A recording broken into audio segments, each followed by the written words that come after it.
Hello friends, welcome back to my channel Gyan Sankar. तो friends, आज मैं आपको फिर प्रैक्टिस सेशन कराने वाली हूँ जो आगामी आप कोई भी एग्ज़ाम दे रहे हो उसके लिए काफ़ी इंपॉर्टेंट है। अगर आपका सब्जेक्ट पॉलिटिकल साइंस है, किसी भी स्टेट का टीजीटी पीजीटी असिस्टेंट प्रोफेसर का दे रहे हो या यूजीसी नेट का एग्ज़ाम दे रहे हो तो उसके लिए काफ़ी बेनिफिशियल क्वेश्चंस है ये सारे। तो आज मैं इस प्रैक्टिस सेट में 100 क्वेश्चन है, मैं आज 50 क्वेश्चन कराऊंगी।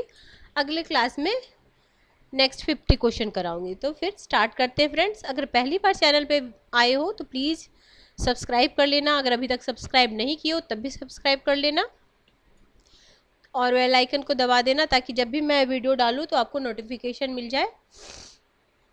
तो आज के क्लास का फर्स्ट क्वेश्चन है, संप्रभुता के अद्वैतवादी सिद्धांत का अर्थ है कि, ठीक है, ऑप्शन है राज्य में कोई संप्रभुता नहीं होती, बी है राज्य की संप्रभुता सीमित होती है, सी है संप्रभुता राज्य की निरंकुश शक्ति है, डी है संप्रभुता समूहों और समुदायों में संयुक्त रूप से निहित है। तो आंसर हो जाएगा संप्रभुता राज्य की निरंकुश शक्ति है। अद्वैतवादी है ना, तो ये निरंकुश शक्ति कहते हैं। अगला है सेकंड क्वेश्चन, निम्नलिखित में से कौन सा संप्रभुता का लक्षण नहीं है? अस्थायित्व, अद्वैता, निरंकुश, विभाज्य। तो देखो, विभाज्य नहीं होता, अविभाज्य होता तो सही होता। तो विभाज्य नहीं, संप्रभुता को विभाजित नहीं किया जा सकता। अगला है ऑस्टिन के संप्रभुता सिद्धांत को निम्नलिखित नाम से भी जाना जाता है, लोकप्रिय संप्रभुता, वैधानिक संप्रभुता, नाममात्र की संप्रभुता, वास्तविक संप्रभुता। तो जो ऑस्टिन की संप्रभुता है वो वैधानिक संप्रभुता कही जाती है। अगला है संप्रभुता और संप्रभुता, संप्रभु और संप्रभुता शब्द का सबसे पहले प्रयोग किसने किया? यूनानी विधिवेताओं ने, अंग्रेज दार्शनिकों ने, फ्रेंच विधिवेताओं ने, जर्मन दार्शनिकों ने। तो ये किए थे फ्रेंच विधिवेताओं ने। Option C is the right answer. अगला है निम्नलिखित में से कौन बहुलवादी सिद्धांत का समर्थक नहीं है? तो बहुलवादी, ठीक है, देखो, GDH Cole, option A, option B Otto Gierke, option C Hobbes, option D Laski. तो मैंने पिछले क्लास में भी पढ़ा है, देखो बहुलवादी नहीं पूछा गया है, यानी एकलवादी पूछा गया। एब्सोल्यूट सॉवरेनिटी की बात कौन करते हैं? हॉब्स बोलते हैं। Option C is the right answer. अगला है निम्नलिखित में से किसका विश्वास है कि संप्रभुता अविभाजित होती है, सॉरी विभाजित होती है, ठीक है? तो फांसीवादी, संप्रदायवादी, बहुलवादी और समाजवादी। तो बहुलवादी ऐसा मानते हैं क्योंकि बहुलवादी अलग अलग समाजों में विभाजित करते इसलिए संप्रभुता को विभाजित मानते हैं। अगला है किसने यह प्रतिपादित किया कि संप्रभुता की आज्ञा सर्वोपरि है? संप्रभुता की आज्ञा सर्वोपरि है, तो ये ऑस्टिन। अगला है लोकप्रिय संप्रभुता की अवधारणा का प्रतिपादन किसने किया? तो ये रूसो ने किए थे। Option number B is the right answer. अगला है हॉब्स ने प्राकृतिक अवस्था में कैसा वर्णन किया? युद्ध की अवस्था, शांति की अवस्था, सदिच्छा की अवस्था और भोलेपन की अवस्था। तो युद्ध की अवस्था,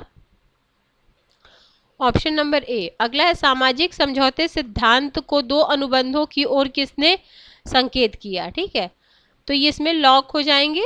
लॉक ने दो अनुबंध की बात कही थी और हॉब्स और रूसो दोनों एक एक अनुबंध की बात करते हैं। तो याद करना 1 to 1।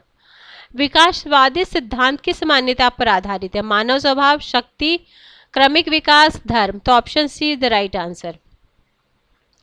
अगला है सोशल कॉन्ट्रैक्ट नामक पुस्तक किसने लिखी?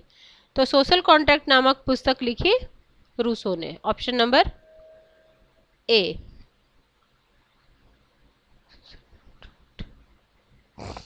ठीक है, नेक्स्ट क्वेश्चन, निम्नलिखित विचारकों में प्रतिसत्तात्मकता का समर्थक कौन था? ठीक है, ये आपका ना यूपी टीजीटी 2021 में पूछ, टीजीटी या पीजीटी, मुझे एग्जैक्ट शायद पीजीटी में पूछा गया था ये वाला क्वेश्चन। प्रतिसत्तात्मकता का समर्थक कौन है? तो sir Henry man, option A is the right answer. अगला है निम्नलिखित विचारकों में मातृसत्तात्मक सिद्धांत का समर्थक कौन है? ठीक है, मातृसत्तात्मक तो जैक्स जैक्स जैक्स सॉरी इसमें क्या है, ये देखो निम्नलिखित तो कौन मातृसत्तात्मक का समर्थक है? तो Henry man, Tony Morgan, Montesquieu, Gill, Christ. तो इसमें हो जाएगा बी मार्गन, ऑप्शन बी। और इसमें ए हो जाएगा सर हेनरी मैन। नेक्स्ट है राज्य का लोप हो जाएगा यह किसने कहा था? ठीक है, धीरे धीरे वो बोलते थे कि धीरे धीरे जो है राज्य समाप्त हो जाएगा, मार्क्स बोलते थे।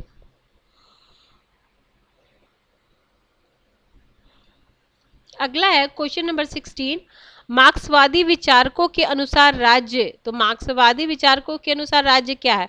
एक प्राकृतिक विकास है, सामाजिक समझौते का परिणाम है, एक दैवीय संरचना है, शोषणकर्ता की कार्यकारिणी है। तो ये क्या नाम है? क्वेश्चन नंबर 16 का आंसर हो जाएगा ये शोषण की कार्यकारिणी, क्योंकि ये मार्क्सवादी राज्यों को क्या शोषण का यंत्र मानते थे, तो ऐसे शोषणकर्ताओं के कार्यकारी, मतलब शोषणकर्ताओं के कार्य के लिए बना हुआ है। अगला है वह सरकार सबसे अच्छी है जो सबसे कम शासन करती है। तो ये किस तरह के विचारधारा से प्रेरित है? तो ये व्यक्तिवादी विचारधारा से, फांसीवादी, समाजवादी और अराजकतावादी नहीं, व्यक्तिवादी से। अगला है क्वेश्चन नंबर 18, निम्नलिखित में अकेला छोड़ दो के सिद्धांत का समर्थन किसने किया? ठीक है, अकेला छोड़ दो व्यक्तिवादी, ऑप्शन बी। सभी नागरिकों को न्यूनतम जीवन स्तर प्रदान करने की धारणा किसने की? सभी नागरिकों को न्यूनतम जीवन स्तर प्रदान करने की धारणा, तो ये किया है आपका ये लोक कल्याणकारी। अगला है लोक कल्याणकारी राज्य को किनकी आवश्यकता की पूर्ति करनी चाहिए? तो गरीबों की, मध्यम वर्गों की, बहुमत की, बिना किसी भेदभाव की, तो बिना किसी भेदभाव की, ऑप्शन। अगला है समाजवादी अवधारणा के अनुसार राज्य को निम्नलिखित कार्य करने चाहिए। तो समाजवादी के अनुसार राज्य को कौन से कार्य करने चाहिए?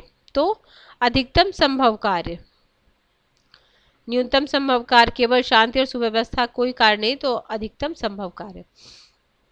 और यही उदारवादी हो जाएगा, तो केवल शांति और सुव्यवस्था। अगला होगा निम्नलिखित में कौन राज्य की आवश्यक बुराई मानता है? तो राज्य की आवश्यक बुराई व्यक्तिवादी मानता है, option number A is the right answer. अगला है स्वतंत्रता उन कार्यों को करने, उन वस्तुओं का उपयोग करने की सकारात्मक शक्ति है जो करने तथा उपभोग करने योग्य है। यह किसका कथन है? ठीक है, तो ये कथन है आपका टी.एच. ग्रीन का। समानता की परिभाषा किया जा सकता है, तो समानता की परिभाषा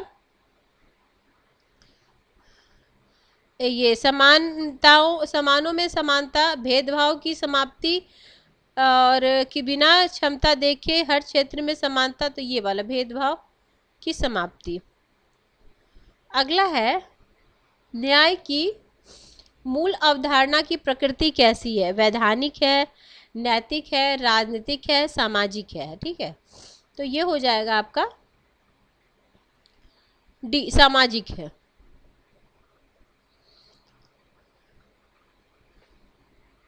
ठीक है, क्वेश्चन नंबर क्या था हमारा? 25। अगला है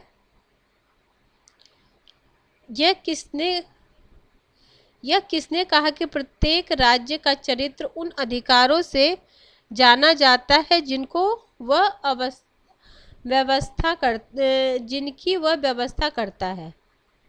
ठीक है, तो जिनकी वह व्यवस्था करता है, तो हेराल्ड लेस्की ऐसा बोलते हैं। क्या बोलते हैं? यह यह किसने कहा कि राज्य का चरित्र उन अधिकारों से जाना जाता है जिसकी वो व्यवस्था करता है, हेराल्ड लास्की। अगला है, जबकि रूसो ने नैतिक अधिकार के सिद्धांत का समर्थन सामान्य इच्छा के आधार पर किया है, जो कांट उसका समर्थन निम्नलिखित आधारों पर किया है। तो नैतिक सामाजिक चेतना, नैतिक स्वतंत्रता, मानव चेतना, व्यक्तित्व का विकास।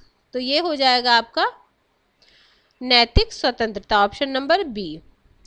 लोकतंत्र दो प्रकार का होता है, संवैधानिक और कठोर, लचीला और कठोर, लिखित अलिखित, प्रत्यक्ष और प्रतिनिधि। तो यहाँ क्या पूछ रहा, लोकतंत्र के बारे में पूछ रहा, ठीक है।